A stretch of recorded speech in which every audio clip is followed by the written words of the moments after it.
Hi partner, partnership fundamentals, 10 golden points. Golden point number 2, CAP, that is charge against profit and appropriation of profit. Profit. இப்போ நம்ம business பண்ணுறோம், business பண்ணும்போது profit வரும், அதுக்காக தான் நம்ம பிஸ்னஸே ஆரம்பிச்சிருக்குது. அப்போ அந்த ப்ராஃபிட்டை எப்படி ஷேர் பண்ணுறது அப்படின்னு சொன்னால், ஆக்சுவலாக ப்ராஃபிட்டுங்கிறது இந்த பேலன்ஸ் தான் நெட் ப்ராஃபிட். P&L அக்கௌண்ட்டில் எழுதுறது எல்லாமே சார்ஜ் அகெயின்ஸ்ட் ப்ராஃபிட். ப்ராஃபிட் வந்தாலும் லாஸ் வந்தாலும் அதை கொடுத்தாகணும். அந்த மாதிரி உள்ளது நம்ம ஏற்கனவே சொன்னது, ரெண்ட் டு பார்ட்னர் கண்டிப்பாக கொடுத்தாகணும், interest on loan by the partner அதுவும் கொடுத்தாகணும், மேனேஜர்ஸ் கமிஷன். மேனேஜர்ஸ் கமிஷன் சேல்ஸில் கமிஷன் இருந்தால் பிரச்சனையே கிடையாது. ப்ராஃபிட்டில் கமிஷன் இருந்தால், இந்த ப்ராஃபிட் இருந்தால் தான் அவருக்கு கமிஷன், இருந்தாலும் அது P&L அக்கௌண்ட் தான் வரும். That is charge against profit.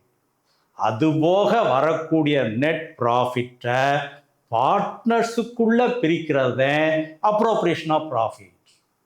இப்போ நம்ம 11th படிக்கும்போது நெட் ப்ராஃபிட் வந்தால் என்ன செய்வோம்? உடனே கேபிட்டல் அக்கௌண்ட்டுக்கு ட்ரான்ஸ்ஃபர் பண்ணிடுவோம். பேலன்ஸ் ஷீட்டில் கேபிட்டல் ஆட் நெட் ப்ராஃபிட்னு எழுதிடுவோம். அங்கே சோல் ப்ரொப்ரைட்டர்.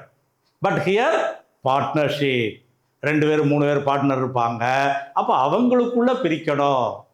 அவங்களுக்குள்ளே பிரிக்குது எப்படி? அதுதான் நம்ம பார்த்தோம் ஏற்கனவே உள்ள பாயிண்ட்ஸில்.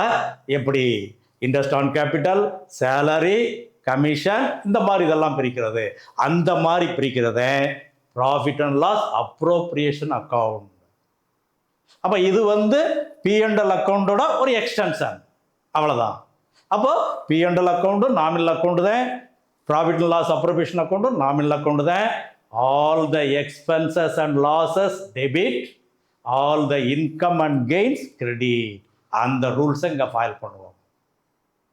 அப்போ இது எல்லாமே எக்ஸ்பென்ஸ், அதே போல் இதுவும் எக்ஸ்பென்ஸ். ப்ராஃபிட் வந்தாத்த இந்த எக்ஸ்பென்சஸ் வரும், பார்ட்னருக்குரியது. ஓகே, அப்படி என்னது? நம்ம ஏற்கனவே சொன்ன மாதிரி இன்ட்ரெஸ்ட் ஆன் கேபிட்டல் யாருக்கு உண்டோ அவங்களுக்கு மட்டும். சேலரி யார் பிஸ்னஸ் பண்ணுறாருன்னு அவருக்கு அக்ரிமெண்ட்டில் எழுதியிருக்கோ அவருக்கு சேலரி. ஜெனரல் ரிசர்வ், இது பிஸ்னஸினுடைய ஃபைனான்சியல் பொசிஷனை ஸ்ட்ரென்தன் பண்ணுறதுக்காக ஜெனரல் ரிசர்வ் அலாட் பண்ண சொல்லியிருந்தாங்கன்னா அதை அலாட் பண்ணணும். அப்போ இது எல்லாமே அக்ரிமெண்ட்டில் சொல்லியிருக்கணும், இல்லைன்னா கிடையாது. அக்ரிமெண்ட்டில் சொல்லியிருந்தாலும் ப்ராஃபிட் வந்தாத்தான் கொடுப்பாங்க, இல்லைன்னா கிடையாது. அதுதான் அப்ரோப்ரியேஷன் ஆஃப் ப்ராஃபிட். அப்போ லாஸ் வந்தால் இதெல்லாம் கிடையாது. போதுமான அளவுக்கு ப்ராஃபிட் இல்லைன்னா அது அப்ரோப்ரியேஷன் படி. அது 2வது பாயிண்ட் பார்ப்போம். ரைட். அப்போ இங்கே வரக்கூடிய நெட் ப்ராஃபிட்டை கொண்டு வந்துடுறோம். இன்ட்ரெஸ்ட் ஆன் ட்ராயிங்ஸ் இருந்தால் அதை எழுதிடுறோம், அதுவும் நமக்கு இன்கம் சேர்ந்துக்கிடுது.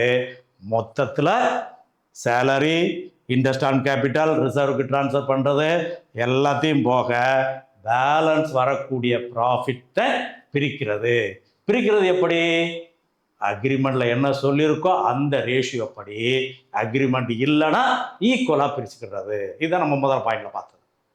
அப்போ அந்த மாதிரி பிரிக்கும் பொழுது அவங்க கேபிட்டல் ஃப்ளக்சுவேட்டிங் கேபிட்டல் மெத்தடில் இருந்தால் கேபிட்டல் அக்கௌண்ட் கொண்டு போயிட வேண்டியது, ஃபிக்ஸ்டு கேபிட்டல் மெத்தடில் இருந்தால் கரண்ட் அக்கௌண்ட்டு கொண்டு தர வேண்டியது.